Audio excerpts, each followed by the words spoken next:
Hello hello, bienvenue dans Et si on avançait, le podcast qui vous tire vers le haut. Je suis Marielle, consultante et formatrice en organisation et en gestion du temps et je suis ravie de vous accueillir dans ce 105e épisode de podcast qui sera aussi, je vous l'annonce, le dernier de l'année 2021. Et oui, ce sera le dernier puisque j'ai décidé de faire une pause par rapport à la publication des podcasts, mais ne vous inquiétez pas, ce n'est pas la fin. Le podcast reviendra avec plein de nouveautés et tout plein de valeurs comme d'habitude dès l'année prochaine. Mais en attendant, je vous souhaite déjà, avant d'aborder le sujet du jour, de très belles fêtes de fin d'année si vous écoutez cet épisode dans la période à laquelle il a été posté. Aujourd'hui, nous allons parler du biais de l'optimisme. Surtout le biais de l'optimisme au niveau de la gestion du temps. Déjà, premièrement, qu'est-ce que c'est le biais de l'optimisme ? En fait, c'est un biais qui nous fait croire qu'on est moins exposé à un événement négatif que d'autres personnes. Il y a beaucoup de recherches aujourd'hui qui montrent que chez l'être humain, on a cette tendance, et vous allez me dire si vous vous sentez concerné, à souvent envisager les choses de façon plutôt positive, de manière générale. C'est donc un biais qui est assez commun chez l'être humain, et si vous ne voyez toujours pas de quoi je parle et en quoi ça peut vous concerner, je vais vous montrer quelques exemples, 3 précisément, dans lesquels il est complètement présent, et ces exemples pourront peut-être vous parler et vous allez comprendre où je veux en venir. Premier exemple, planifier plein de tâches et plein de rendez-vous et se rendre compte à la fin de la journée qu'il était impossible de tout faire. Clairement, ici, on a un biais de l'optimisme parce qu'on a eu les yeux plus gros que le ventre. Donc ça, c'est un premier exemple.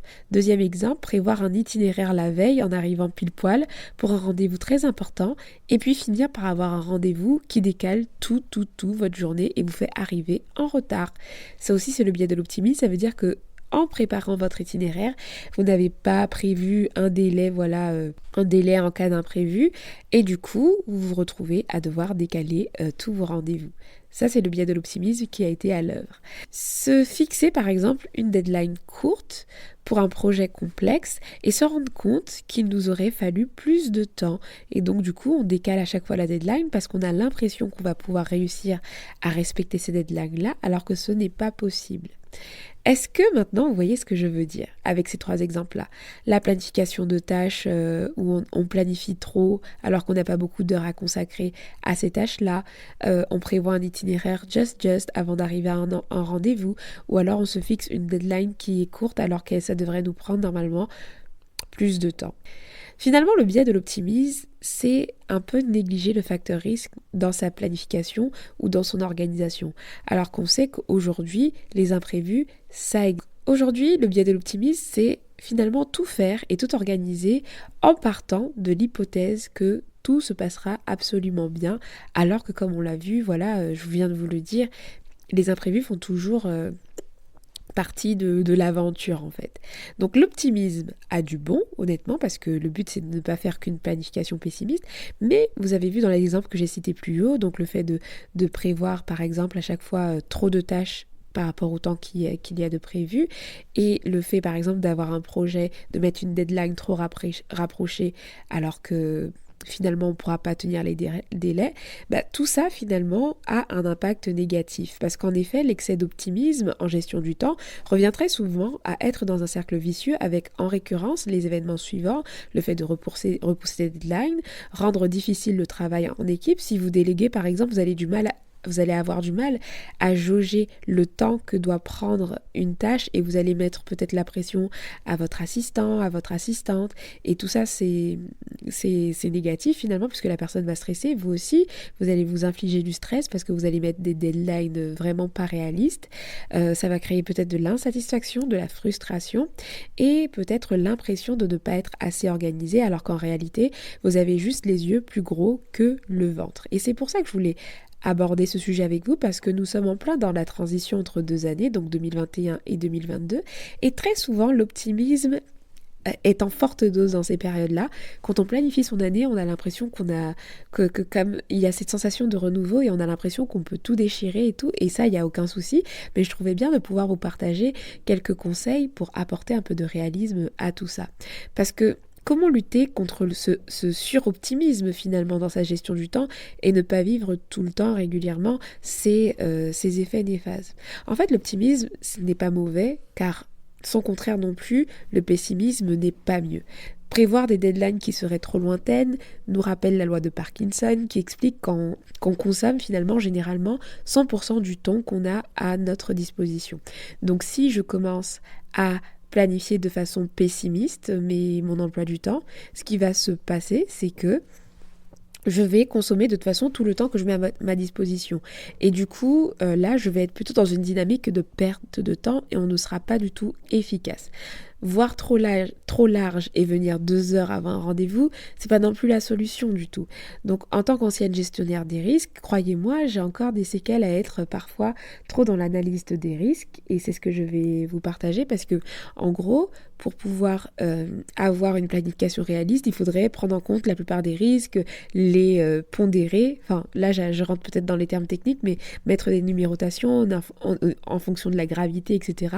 Avant, je m'amusais à faire ça dans mon métier, mais maintenant, voilà, dans la vie du quotidien, vous n'allez pas créer une matrice de gestion des risques au quotidien. Peut-être pour vos business, pour votre projet, c'est quelque chose que vous pouvez mettre en place, mais bon, en gros, vous n'allez pas aller vous construire une machine pour une machine. Donc, quand je parle de machine, je parle de tableau Excel, voilà, où vous allez coter vos risques. Mais en gros, ce que vous allez chercher à faire, c'est de trouver finalement une façon de planifier, de vous organiser qui vous permettra d'être entre l'optimisme et le pessimisme. Donc du coup, c'est le réalisme, la solution. Mais du coup, comment faire un planning réaliste? Comment réussir à avoir une planification qui va être plus réaliste en tout cas que pessimiste et plus réaliste que optimiste? Alors, je vais partager avec vous quelques conseils, 4 plus précisément, qui vont vous permettre justement à aller dans ce sens-là. Et le premier conseil que je peux vous partager, c'est de prendre l'habitude d'évaluer vos ressources en temps et en énergie, et aussi en compétences aussi, quand vous vous lancez dans un objectif. Ces paramètres-là vous permettront de faire le point pour pouvoir planifier une deadline qui sera la plus juste. Si par exemple vous n'avez pas les compétences, sans doute il faudra prévoir du temps de formation et ce n'est pas la même chose pour quelque chose que vous maîtrisez. Donc évaluez les ressources en temps, énergie et compétences avant de se lancer. Donc ça c'est pour les projets. Le conseil numéro 2 que j'ai à vous partager, c'est de prévoir du temps pour les imprévus dans votre planning hebdomadaire. Ici, on en a déjà parlé. Alors que ce soit d'abord dans un premier temps entre chaque tâche, donc on ne va jamais coller 2 tâches de façon très restreinte, ou alors si elles sont collées dans votre agenda, ça veut dire que vous avez estimé une durée un peu légèrement à la hausse pour chaque tâche. Comme ça, vous savez que en cas d'imprévu, ce n'est pas très très grave. Après, vous avez également la solution de créer une demi-journée tampon, par exemple. Et j'ai des clientes qui ont choisi de faire ça certaines fois. C'est-à-dire que le vendredi après-midi, elles ne planifient jamais rien pour finalement transvaser tout ce qui n'a pas pu être fait ou tous les imprévus, tout ce qui a été chamboulé pour le vendredi après-midi, et elle se bloque ce temps-là en cas d'imprévu. Donc déjà, la règle, c'est de ne jamais planifier vraiment plus de 80% de sa journée, en tout cas sa journée travaillée, les heures travaillées, parce qu'il faut toujours laisser justement une marge d'imprévu. 60 à 80%, c'est très bien de planifier, et après vous laissez à chaque fois des petites marges d'imprévu pour éviter d'être toujours just, etc. et d'être dans trop d'optimisme. Ensuite, le conseil numéro 3 que je vais vous partager, c'est de demander aux autres combien de temps ça peut leur prendre et jauger en moyenne le pire scénario et le meilleur scénario. En gros, il y a pas mal d'activités lorsque vous les commencez. Vous pouvez demander à d'autres entrepreneurs ou d'autres porteurs de projets combien de temps ça leur a pris pour faire telle ou telle chose. Et le fait de questionner en fait l'autre autour de vous, ça vous permettra d'avoir un peu des références. Et ça, c'est un peu négligé. Souvent, on a tendance à rester un peu dans notre coin et à se fixer des deadlines seuls. Mais le fait de pouvoir partager ses objectifs et demander peut-être à des personnes qui sont déjà passées par là, ça peut être très très intéressant. 4e conseil, du coup maintenant, c'est par rapport aux to-do list. Les to-do list sont géniales pour commencer à s'organiser. Mais comme je l'expliquais dans un des épisodes du podcast où je parle des erreurs à ne plus faire par rapport aux to-do list, en fait, elles sont un bon point de départ, mais parfois elles vous amènent à justement à être trop dans l'optimisme parce que sur vos to-do list, en fait, vous n'avez pas de notion de gestion du temps. Donc, mon conseil par rapport à ça, c'est d'améliorer vos to-do list en définition premièrement des priorités et définir des durées précises pour chaque tâche pour que vous fassiez une planification qui va être plus constante. Si vous vous arrêtez juste à des simples carrés sur votre to-do list, il y a de fortes probabilités, des fortes chances que vous vous retrouviez à la fin de la journée avec plein de cases qui ne sont pas cochées, non pas parce que vous n'avez pas été assez efficace, mais parce que vous avez prévu trop de tâches. Donc, 2 clés pour optimiser vos to-do list et contourner un peu ce biais de l'optimisme.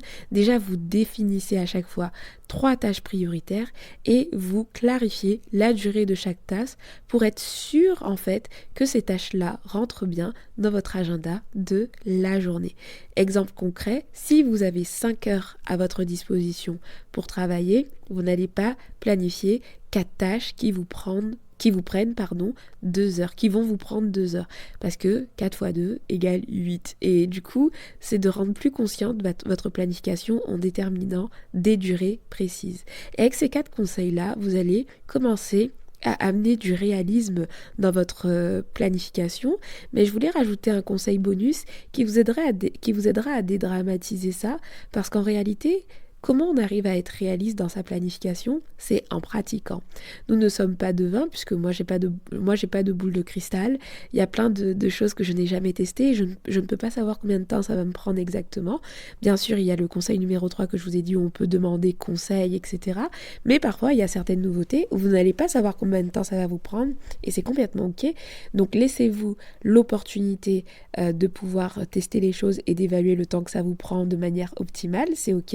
Et le conseil bonus que je voulais vous donner, qui est très très simple, c'est le fait de prendre conscience pleinement de ce biais au quotidien.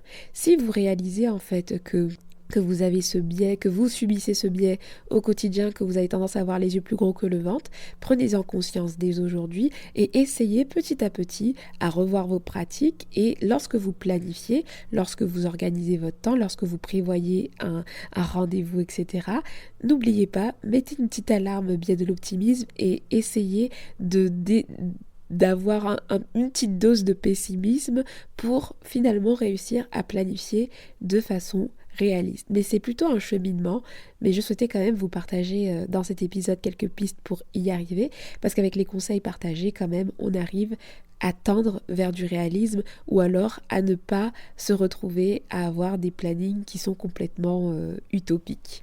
Donc voilà, on arrive à la fin de cet épisode. J'espère vraiment que le sujet vous a plu et que vous avez peut-être eu le déclic de votre vie en vous disant mais en fait c'est ça, je souffre du biais de l'optimisme en fait, et que du coup vous avez eu des pistes pour vous améliorer.